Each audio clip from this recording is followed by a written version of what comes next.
while your day is winding down. They're just getting started. This is South Coast Tonight with Chris McCarthy and Marcus Farrow. They've got you covered on all the news of the day, from local issues to politics on both sides of the aisle.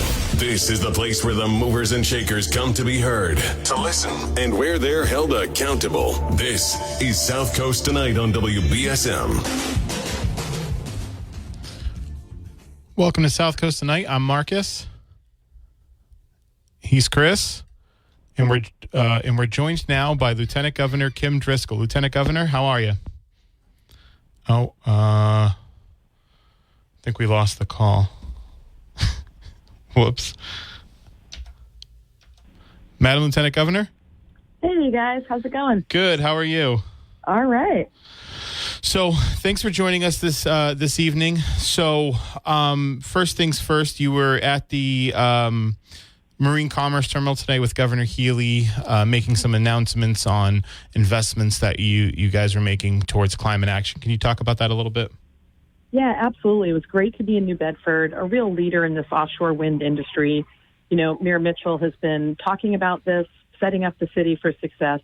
And we were was grateful to be there today to see how the offshore wind industry is coming together on a site that will house marshaling yards for building out the offshore wind. One of the earlier platforms. It will be the first, U.S. port to have a full facility publicly owned by the Clean Energy Center, dedicated to the production of offshore wind. And we saw the early versions of the cranes on the site getting set up to put the offshore wind turbines together. We know there'll be a wind installation vessel arriving shortly, and we're looking to see that site just humming with activity as we really lead in this climate energy, clean energy industry. Excited about the future there. So it was terrific to sort of see it for ourselves. Yeah, absolutely.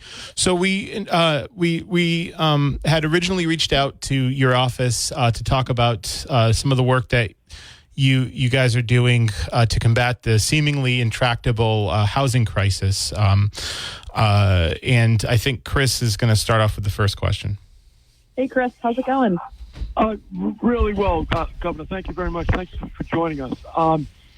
Governor Driscoll, the housing crisis is obviously deep, but one piece of it, and I know that Representative Chris Markey from Dartmouth has talked quite a bit about this. It's home ownership and how important it is to have private home ownership and what it can do to a family. Generations of people successful come out of a privately owned home. What is your administration looking to do to advance home ownership in the Commonwealth? Yeah, thanks so much, Chris, for that question. It's such a pivotal issue, not only for folks who are interested in home ownership, but anyone who wants to live in Massachusetts, whether you're working in the hospitality industry, all those jobs that we know are going to happen down at the offshore wind site in New Bedford. Folks need an affordable place to live, whether they're renting or whether they're buying. And we know certainly home ownership is key to neighborhood stabilization, to growing family wealth. And young adults, want to be in a place where they know they can afford to buy a home and create wealth for their family. So we're doing a couple of things. One, we're creating a housing secretariat. We think it's really pivotal that we have somebody who's part of our cabinet that's waking up every day, working on tools to develop additional housing in Massachusetts. Right now, the state has a 200,000 housing unit gap, meaning people are living longer. The amount of housing we need within all of our communities is shy of the number. And that causes housing prices to be so high, whether you're talking about ownership or rental. So this secretariat will be charged with leading on production. If we're 200,000 housing units short, and on average we're producing about 20,000 housing units a year, it will take decades to catch up, and we can't wait. It's not only key to the social determinants of health to have, a safe and accessible roof over your head, but we know it's key to Massachusetts' competitiveness. If the folks that, anyone who hands you anything over a counter, anyone who's pouring coffee or beer for a living, folks who are working in the service industry, if they can't afford to live in our communities, it's going to make us less competitive from a workforce perspective. And so we are leaning into the work ahead, want to work in concert with our cities, because so many of our communities, that's where the housing's being built. And then how do we make sure we're thinking about when we say no to housing, who's really being harmed, and what are the tools and resources we can bring to bear to help improve housing productivity, both for renters and for homeowners. It's really critical. We hope more production can help drive some of the pricing to be more reasonable. and we want to support, the growth of housing across the Commonwealth, even in places where housing is more affordable, Chris, like Western Mass, some parts of Central Mass. It's not more affordable to the people who are living there. So this is really key to both the quality of life and the competitiveness of our Commonwealth's future. One of the important tools that I know gateway cities hope to use, but it feels underutilized, is HDIP funding. And I know you, being a mayor of a gateway city, a former mayor of a gateway city, are familiar with HDIP. Can you tell us a little bit about what that is and what you guys are looking to do with that? Yeah. Hey, Marcus, I'm so glad you know about HDIP. It stands for Housing Development Incentive Program, and it's a tool that can be put to use in Gateway City to help produce a complementary mix of housing, some affordable, but a lot of it market rate. What we were seeing in many of our gateway cities, places like New Bedford and Salem and Lynn and Holyoke, is that the cost of housing doesn't equate to the rents that folks are able to charge. The land is so expensive, building housing is expensive, the cost of materials are going up. And so consequently what was happening, the only type of housing happening in a lot of gateway cities was low-income housing. And look, we need more of that too. But HDIP is a tool that we can use in gateway cities to help subsidize the cost of housing so that what the rents are paying out can equate to the cost of building the housing. And we've seen thousands of units created in gateway cities, a mix of market rate and affordable, to help lead that production that we so desperately need. And in this budget cycle, we went from having $10 million of HDIP tax credit. So this is a credit that goes to individuals who are building housing, to $50 million. There's been such a backlog that we know these dollars can be put to good use and help revitalize many of our gateway cities. A lot of the housing is being developed downtown or in old factories that are being converted to housing, also something that can be costly to do. And we're excited about the opportunity to really rev up this program and produce a lot more housing in our gateway communities. Chris? Lieutenant Governor Driscoll, one of the components to housing, obviously, is zoning. You're a local mayor, so you understand zoning. What are you and the governor looking to do as far as zoning at the state level to try to implement housing priorities? Yeah, thanks, Chris. As much as we want to produce housing at the state level, the state doesn't produce housing. It happens locally. And oftentimes zoning can be a real obstacle if you don't have the type of zoning that you need. There's opportunities through housing choice to support more density in communities that have rail. And we're hoping to partner with communities. It would be great if every city and town had a housing production plan. As I said earlier, like, people are living longer, and the type of housing you may need, housing for older adults, housing for the most vulnerable members of our community, housing for, anyone who's, as I said before, handing anything to you over a counter, the places you drop off your children, or help take care of older adults. Those folks can't afford to live in our communities. So, we're really hopeful that we can work with communities to partner and provide them smart growth, zoning, technical assistance. Some of the housing choice law has lowered the threshold for zoning reform, whether it's something like accessory dwelling units or 40R, which enables a community to think about, where can we support more density? Where can we put more housing? And then how do we partner, whether it's planning, infrastructure? Lots of times what's limiting housing is, hey, we need more transportation assistance, or we need wastewater or water or sewer assistance. And so we're hoping to be a partner with our cities and towns in recognizing that we need to work together to tackle this housing crisis. And zoning's a key piece of that. So, Madam Lieutenant Governor, there was a ballot question proposal down here to ask residents of New Bedford whether or not they support rent stabilization, rent control. Obviously, there's a home rule petition before the State House that came from Boston that would require the governor's signature if it were to become law in Boston. What is the Healey-Driscoll administration's position on rent control or rent stabilization, or really any kind of rent restriction in cities across the Commonwealth? As someone who's been a longtime mayor, we really support providing communities with the tools that they need. And so we know that there's a lot of communities for whom they think tools like this may be something that they want to have in their toolkit to tackle housing. We also are very supportive of this production issue, because we know if we can produce more housing and even preserve the existing affordable housing that we have, that's going to help make it more affordable for families, young adults, seniors to stay in our communities. So much of these folks who have helped contribute to the good things that are happening in our communities. So we're watching these things closely. We know there's a lot of toolkits from rent stabilization to other tools like real estate transfer taxes. And so they've got to go through a process, but we want to make sure our communities have the tools they need. What do you mean by real estate transfer taxes? Can you elaborate on that a little bit? It's been used in the Cape and Islands, or I should say on the islands, where when you purchase or sell a home, there's a small fee associated with it that goes into a pool to support affordable housing. There are a number of communities who are looking at those options. So, we're mindful of different tools might be needed in different places. We're trying to understand what those positive impacts can be, and also, work to support resources going to build more housing. We are bullish on production, because we know, like, as I said, people are living longer. The need for new housing is significant here. We have not produced the type of housing or enough housing over the last decade. We have a lot of catching up to do in that regard. Chris? Lieutenant Governor Driscoll, the Healey administration, your administration, just ended the COVID-19 emergency standards. And that, of course, is a great thing. We're finally to have that in the rearview mirror. But there is some mopping up left to do. I think in particular, I think we covered this when you came down on the campaign trail.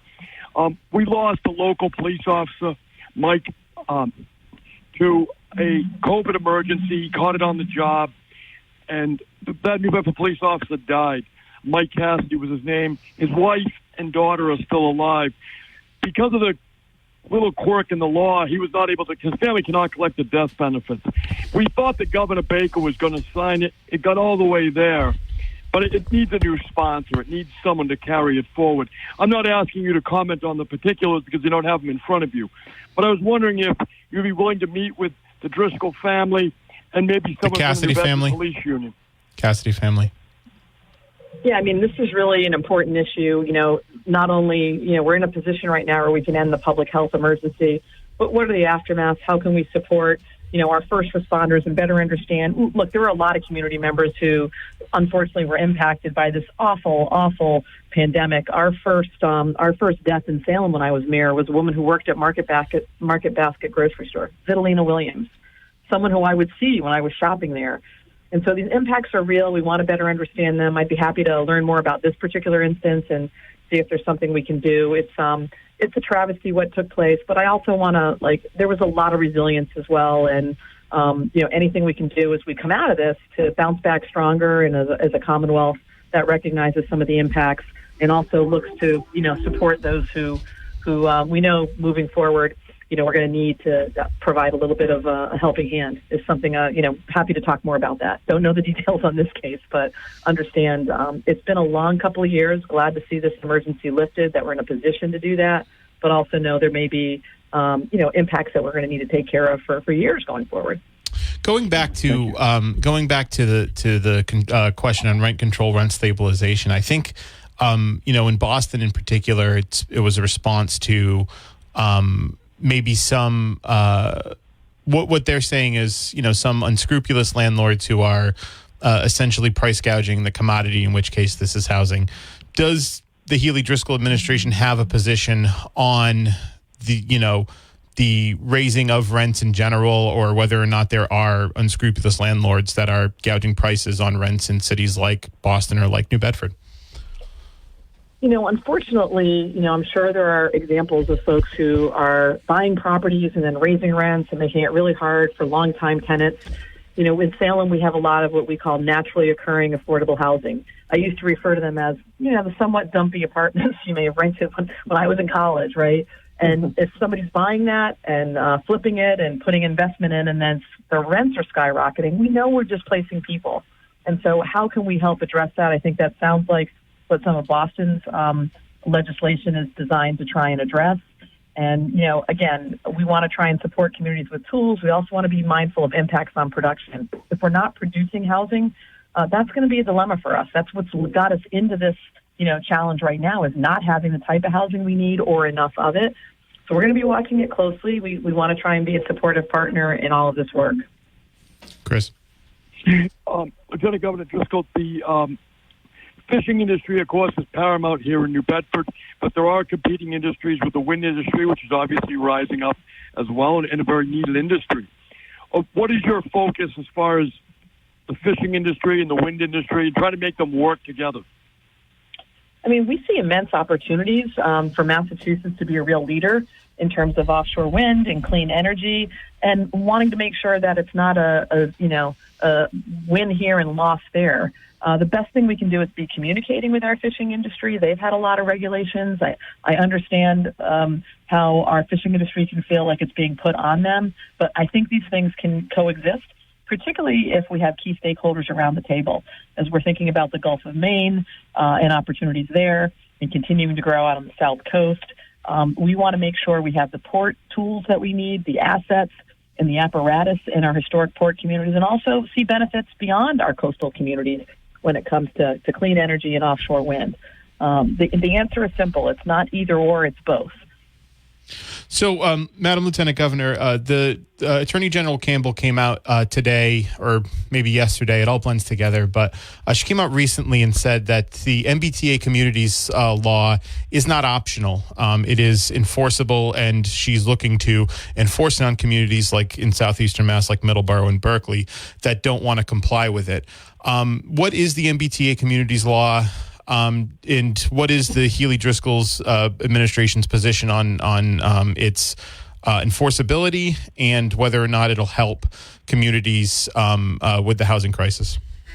Yeah, I mean, we support the housing choice law. For folks who aren't familiar with it, it is a requirement for any community that is serviced by the MBTA, either with an existing stop or an adjacency to it, to require multifamily zoning as of right within proximity to that public transportation area.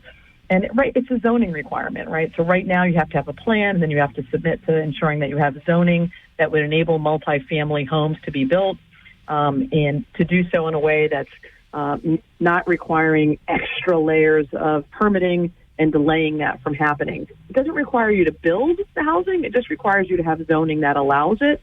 And out of 175 communities that need to meet this requirement, all but 2 complied so far.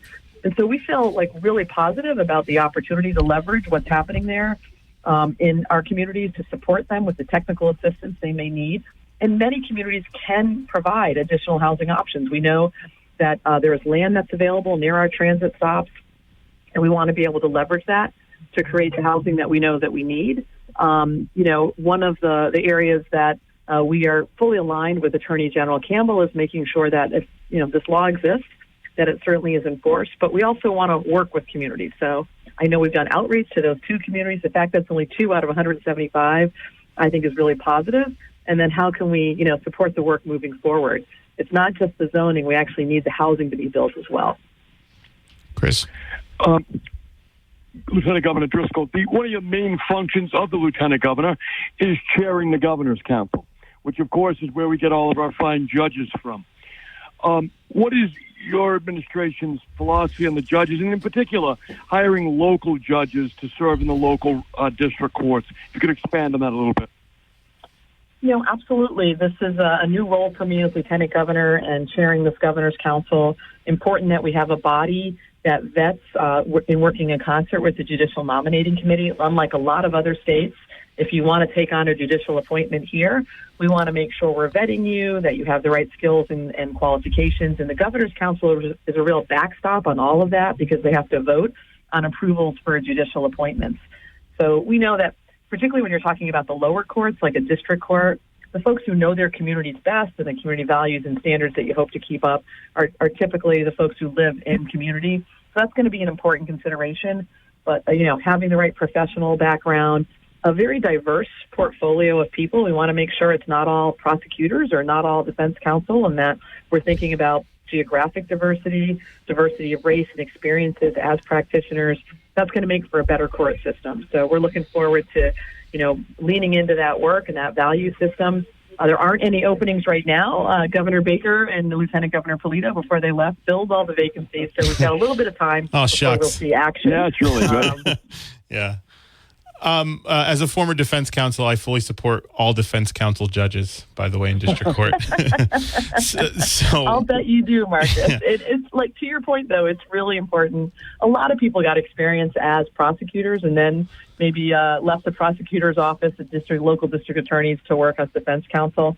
And it is really helpful to have a variety of experiences. I say that as a former city solicitor who did a lot of municipal law and land use planning and law. So that we hope is something we can bring to bear as we think about future judicial appointments. So, Madam Lieutenant Governor, just one more question. It is pertinent to housing, which has been the sort of the dominant topic of the conversation, but it's also sort of a local issue that's been coming up here. One of the members of the city council here is moving to end the Community Preservation Act participation for New Bedford. I know Salem's in Community Preservation Act municipality, and I believe it was enacted while you were mayor of Salem. How important was that to Salem in some of the development to include housing in your community?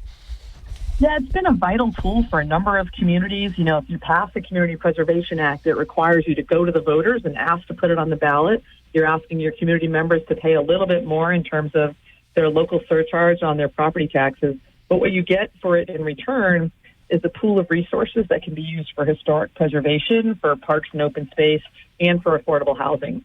And so for us, especially the last couple of years, we've really leaned in to make sure those resources were utilized to support the addition of affordable housing in our community. And I think cities like New Bedford and Salem, these historic communities, there's so many needs, right? From the park, rec, and open space component, from the historic preservation, and also from affordable housing. So it's been a really key tool. And I know Boston just adopted it, over the last couple of years. And, it's something that city and town leaders can work with community members to put on the ballot and adopt. And it can be a vital way to help fund much needed housing options in a city or town. Lieutenant Governor Driscoll, we appreciate you joining us this evening. Is there anything else you want to leave the audience with before I let you go? No, Marcus, it was great to be in New Bedford earlier today. Really felt like there was a great deal of energy, in the city, a lot of excitement, pent-up demand for the offshore wind industry. And, our coastal communities, our historic ports, our gateway cities need this, this opportunity to get their shot in the arm. For so long, gateway cities were regional hubs or the places we went to.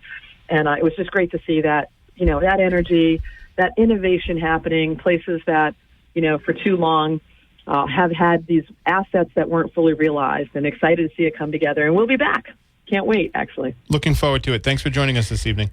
All right. Bye, Marcus. Bye, Chris. Have a good night. Take care, guys. Thanks. Okay, that was Lieutenant Governor Kim Driscoll. Always appreciate having her on the show. This is the first time as Lieutenant Governor. She was on as a candidate during the election season, but really incredible depth of knowledge. You can throw just about any question at her, and she will answer it in very specific detail. Really great guest. Looking forward to talking with her again soon. I got to hit this break, but we'll take your calls on the other end at 508-996-0500. That's how you can join us this evening. We'll also take your messages on the WBSM app. So stay tuned. This is South Coast Tonight. Welcome back to the show. I'm Marcus. 508-996-0500 is how you can get in the program this evening. We'll also take your messages on the WBSM app. That was Lieutenant Governor Kim Driscoll talking with Chris and me about a few things, but mostly centered around their efforts to combat the housing crisis. Like she said, 200,000 rental units, or not rental units, just units in general. 200,000 units of housing short. There hasn't been development in the last decade. A lot of catching up to do. So really interesting conversation. Always enjoy having Lieutenant Governor Driscoll on the program again. First time as Lieutenant Governor, but did have her on more than once when she was running for office. So 508-996-0500 is how you get in the program. And she said, I'll be down in the South Coast soon. I believe it because they've been down a few times already now. Saw them in Taunton. Saw them in Taunton and in Dartmouth, at UMass Dartmouth, just a few weeks ago, back in New Bedford. I'm sure they'll be there for the feast. Someone will be there for the feast. With the MBTA communities law, that one's going to be interesting. You heard that on the news segment with Attorney General Andrea Campbell trying to force Berkeley and Middleborough into complying with the MBTA communities law. Now, I reached out to Attorney General Campbell's office, and she'll hopefully be joining us sometime in the near future to discuss that as well. Because, of course, those two communities that we were talking about were Middleborough and Berkeley, right? Now, what's funny about the MBTA communities law is that it was passed before New Bedford and Fall River became MBTA communities. So New Bedford, so that would, and I would assume would have impacted Fairhaven, Dartmouth, Freetown, etc., if it doesn't already impact Freetown. Because Freetown borders Lakeville. I'll have to check on that. But right now, and I think we talked about this with Paul Chase the other day, it doesn't impact Freetown. Oh, it does impact Freetown. Yeah, impacts Freetown. But we talked about this with Paul Chase the other day. New Bedford and Fall River would have to be, and by extension, I would assume Dartmouth and Fairhaven would be added because they border New Bedford and Fall River. Dartmouth borders New Bedford and Fall River. I mean, yeah, and Fairhaven borders New Bedford. Would be added to the MBTA communities law. They would have to be added, basically. So someone would have to bring that forward to add them to that. So, because it was passed before, obviously, there was that vote that we took, last year to put New Bedford into the MBTA community and thus putting Fairhaven, Dartmouth, et cetera, into the MBTA communities as well. So 508-996-0500 is how you can get in the program. We'll also take your messages on the WBSM app. I'm just reading some app chat messages. I got to, we have, sorry, I'm getting through these app chat messages. Not like the best radio, trying to read these. I understand, but I'm sorry. Okay, I will get to your app chat messages once my computer loads again. Oh, caregiver in New Bedford. Love your show. I appreciate that. That's always nice. Oh.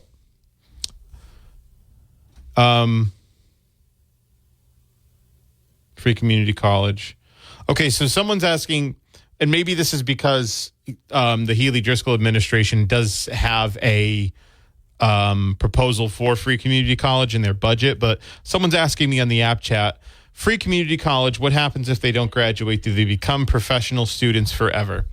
All right, so there is a proposal, just for people who may not know about the Governor Healey's free community college proposal. My understanding of it is that it is for people who are over 25 years old who have not yet earned a college degree. That's Healey's proposal for free community college. What Spilka,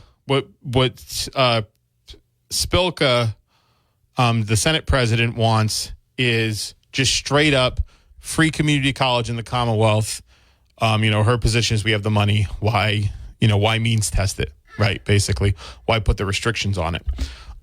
In terms of like professional students forever, I don't think that you get paid for going to free community college. I think the benefit is that it's free. If you don't get, I'm sure there's some restrictions on it, but if you don't get a degree out of that, then, I think that's on you for squandering an opportunity to use a public benefit to advance your earning potential, right? I mean, frankly, if there's someone that wants to go to community college forever, I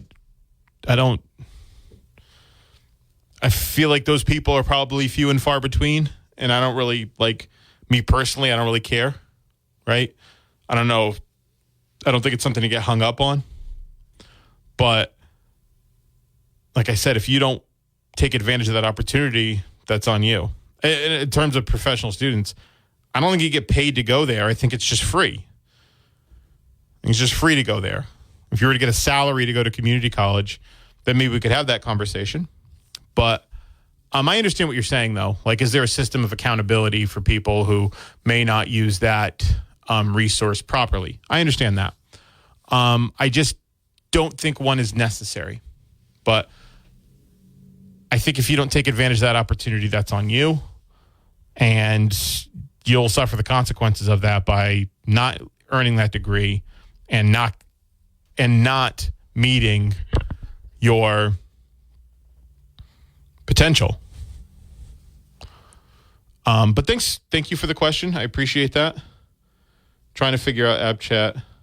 Oh, the rumors of outlawing gas stoves. I don't think anybody's doing that right now. I think that the thing is with gas stoves, it was like it might be something they move towards. Like, if you have a gas stove in your house, right, they're not going to yank it out of the wall.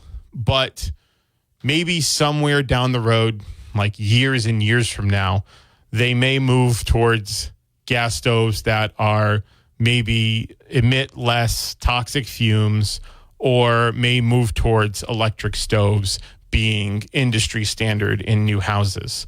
But the people that have gas stoves now, in any situation in which gas stoves would not be legal, that would all be grandfathered in. Someone's asking how they're saying climate is the biggest crisis when we have people dropping dead from drug overdoses. I guess that's a good question. I think frankly, obviously, these things aren't mutually exclusive, right? There is an opioid crisis. There is a housing crisis. There is a climate crisis.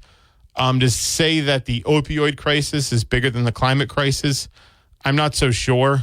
In terms of, in terms of the overall impact, I mean, it's hard to say, right? Because there's a lot of people losing loved ones to addiction, and opioid overdose and all of that. And not to mention, like, the myriad other issues that come along with it. Obviously, addiction can lead to, life's a crime and all of that. But, you get these 10, 20, 30-year storms that happen, right? And they start happening a lot more frequently. And you start to see people are losing their home. People are just straight up losing their homes, like they're going underwater, because, waterfront properties are basically being eroded. And, all of these, like I said, used to be unique, rare disasters are happening more frequently. And we start to see droughts that are, impacting the food supply. I don't think it's really that crazy to say the climate crisis is the biggest crisis that we have going on. But if you said opioids too, I think, it's hard to fight with you there.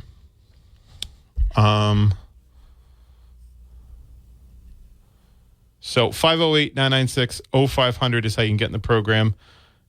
And we'll also take your messages on the WBSM app. The state's position on housing crisis. Wow, yeah, that's tough. You got a lot of work to do. Really want to see communities outside of 495 to see good luck. I don't think, if you're saying the state, if you're talking about the state house or whatever, I'm not sure. I think Lieutenant Governor Driscoll is pretty clear about where the Healey-Driscoll administration stands on that. But 508-996-0500 is how you can get in the program. Also take your messages on the WBSM app chat is another one.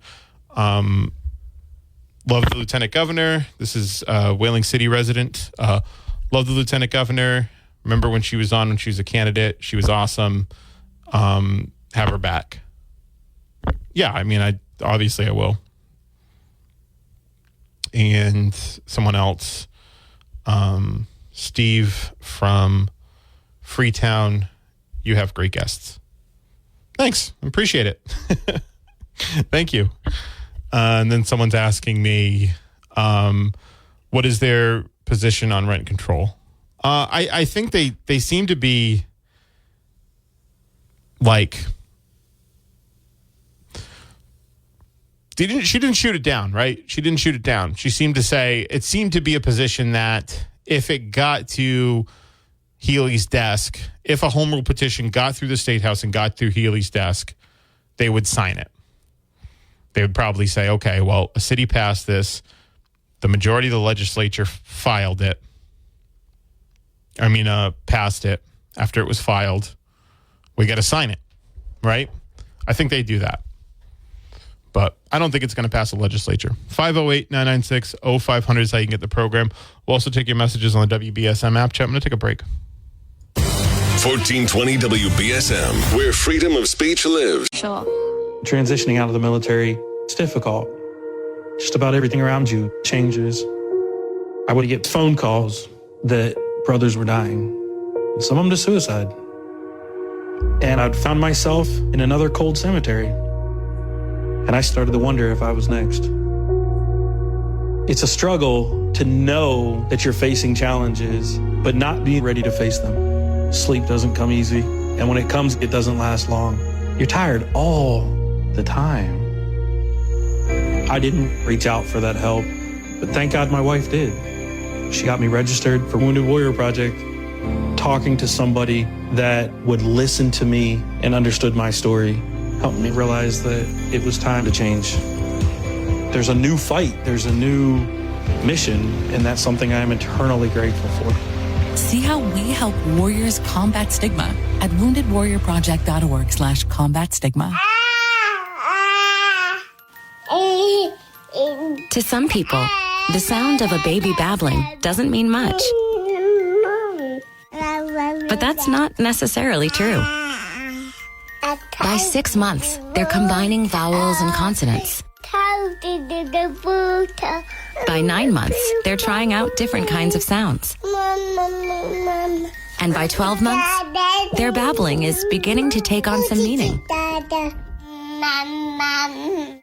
Especially if there's no babbling at all. Little to no babbling by 12 months or later is just one of the possible signs of autism in children. Early screening and intervention can make a lifetime of difference and unlock a world of possibilities. Take the first step at autismspeaks.org. Real-time reaction to everything that happens after the sun goes down. Down till the sun comes up.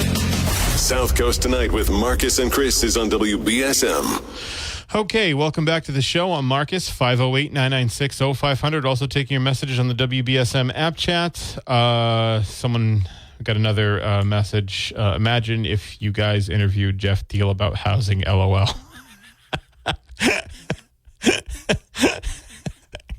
Yeah.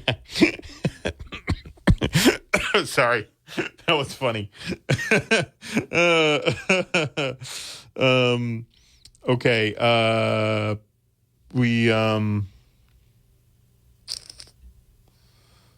think we're caught up on app chats. Might be for now. I'll have to check. What I'll do is I'll check during the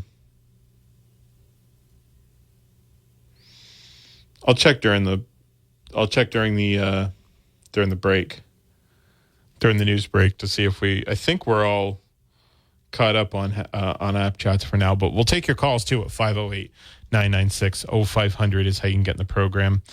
That, or you take your message on the WBSM app chat. And yeah.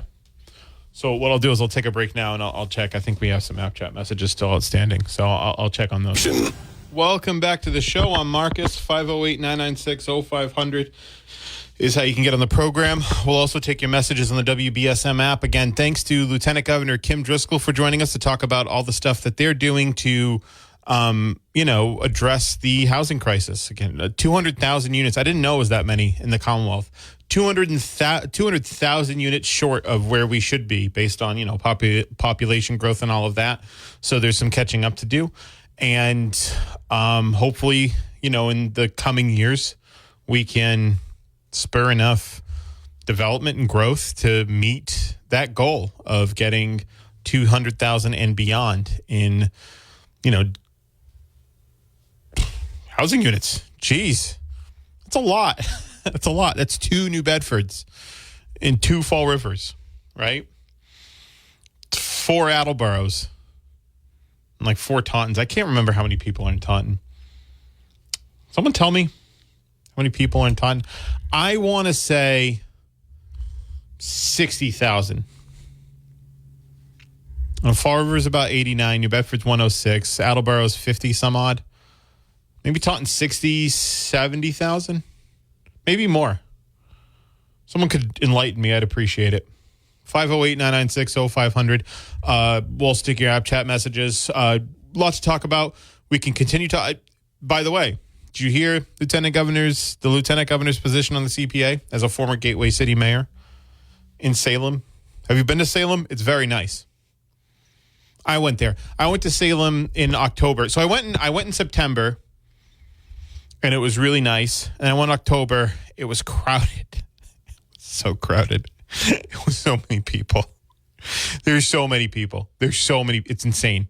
You can't get parking anywhere. There's people. They literally block streets off. It's just crowds. It's nuts. It's wild. They do really well. And they use, she talked about how the Community Preservation Act funding is a vital tool to their continued development. It's something that she implemented, as mayor. And so something I think to keep in mind as this conversation goes on and hopefully stops over the weekend. 508-996-0500. Or we'll take your app chat messages on the WBSM app. I know we've gotten a few app chat messages that have come in, and so I'll just read them over the news break and see if we can talk about them in the 9 o'clock hour. So, and we'll also talk about CPA, local stuff, whatever you want.